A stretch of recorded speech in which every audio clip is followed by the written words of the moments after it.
என்னம்மா? என்ன வந்திருக்க? என்ன வந்திருக்கன்னு நான் கேட்க கூடாது. ஏன்னா நீ என்னத்துக்கு வந்திருக்கன்னு எனக்கு தெரியும். புருஷனை தொலைச்சிட்ட, 3 முத்தான பிள்ளைகளை பெத்து கையில வச்ச. குடிக்க கஞ்சி கிடையாது, குடிக்க கஞ்சி கிடையாது. காடுன்னு மேடுன்னு நீ சீரழிஞ்ச.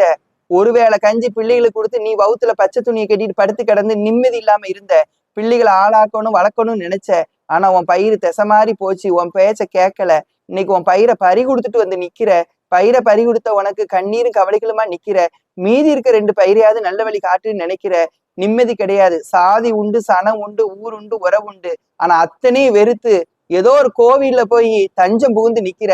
எனக்கு நிம்மதி வேணும், என் பொண்ணுக்கு என் பையனுக்கு வழிகாட்டு, எனக்கு வாழ்க்கையில நிம்மதி கொடு, நான் இருக்கிறது சொந்த கோட்டை கொடு, ஒதுக்கி வச்ச உறவுகளுக்கு முன்னாடி எனக்கு நல்ல வழிகாட்டுன்னு வந்திருக்கிற. உன் பையனையும் உன் பொண்ணையும் நல்ல வழிக்கு கொண்டு வந்து உன் நோய் நொடி துன்பத்தை தீர்த்து உன் சொந்த ஊர்ல உன கோட்டை எழுப்பி உன்னை ஒதுக்கி வச்ச முன்ன கட்டி உன்னை உயர வச்சா போதுமாமா? போதும்ல?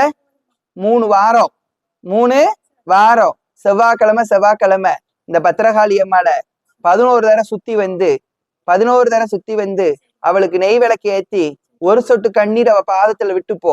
நான் சொன்னதெல்லாம் உனக்கு அப்படியே நடந்து வரும், கவலைப்படாத.